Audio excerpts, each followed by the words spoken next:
রাত্রেই আমরা তিনজনের সমস্ত লাগেজ গুছিয়ে নিয়েছিলাম যাতে সকালে তাড়াহুড়ো করতে না হয়। সকালে ঘুম থেকে উঠে ফ্রেশ হয়ে রেডি হয়ে নেওয়া, তারপর রুমেই আমরা ব্রেকফাস্টটাও সেরে নিয়েছিলাম। ব্রেকফাস্টের পর একবার রুমটাও চেক করে নিলাম যে আমরা কোনো কিছু ফেলে যাচ্ছি কিনা। তারপর আমরা নিচে চলে এসেছিলাম রিসেপশনে। আর সেদিন পিঙ্কি ছিল এই ট্রিপের ক্যাশিয়ার, ও সমস্ত বিল পে করছিল আর সেই সময় আমি একটু ভিডিও ক্লিপও নিয়ে নিচ্ছিলাম। তো হ্যালো এভরিওয়ান, আসসালামু আলাইকুম। সবাই কেমন আছো? আশা করি সবাই খুব ভালো আছো। আলহামদুলিল্লাহ আমরা সবাইও খুব ভালো আছি। আর আজকের ভিডিওটা শান্তিনিকেতন ট্রিপের লাস্ট ডে, মানে কলকাতা ফেরার দিন। ভিডিওটা এডিট করে ভয়েস ওভার দিয়ে আপলোড করতে একটু দেরি হয়ে গেল। তো শান্তিনিকেতন ট্রিপের ফার্স্ট ব্লগ তোমাদের অনেক ভালো লেগেছে, তার জন্য তোমাদের সবাইকে অনেক অনেক অনেক ধন্যবাদ মন থেকে। এইভাবেই আমার পাশে থেকো, সাথে থেকো। আর বাইরের দৃশ্যটা দারুণ ছিল, বর্ষায় সমস্ত কিছু আরো যেন বেশি করে সবুজ মনে হয়, তাই না? তো এই দেখো, কিন্তু প্রচন্ড গরম ছিল। আর সেদিন কলকাতাতে প্রচুর বৃষ্টি হচ্ছিল, কিন্তু শান্তিনিকেতনে কোনো রকম বৃষ্টি ছিল না। আমরা দুদিন ছিলাম, কোনো বৃষ্টি নেই।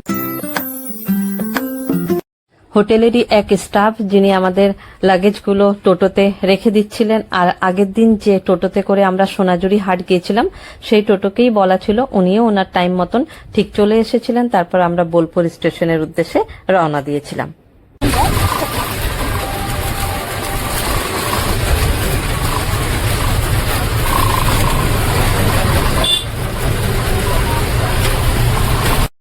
এই যে বোলপুর স্টেশন পৌঁছে আমরা যে যার লাগেজ নিয়ে স্কেলেটরের দিকে যাচ্ছিলাম। আর হোটেল থেকে স্টেশন পৌঁছতেই 10 থেকে 12 মিনিট লাগলো।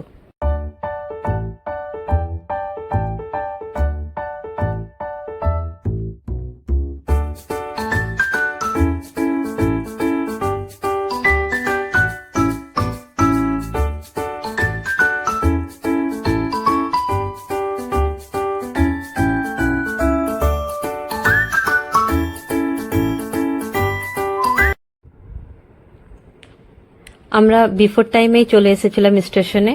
আমাদের ট্রেন ছিল কবিগুরু এক্সপ্রেস, কিন্তু এসে জানতে পারলাম যে ট্রেন কিছুক্ষণ লেট।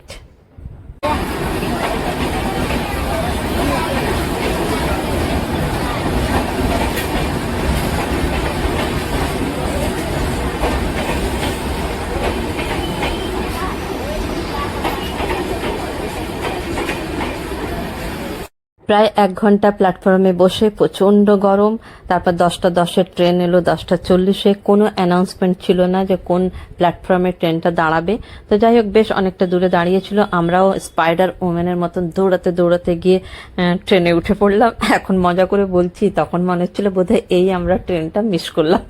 তো যাই হোক, আমরা উঠে পড়েছিলাম। আর ওঠার 5 থেকে 7 সেকেন্ডের মধ্যেই কিন্তু ট্রেনটা ছেড়ে দিয়েছিল।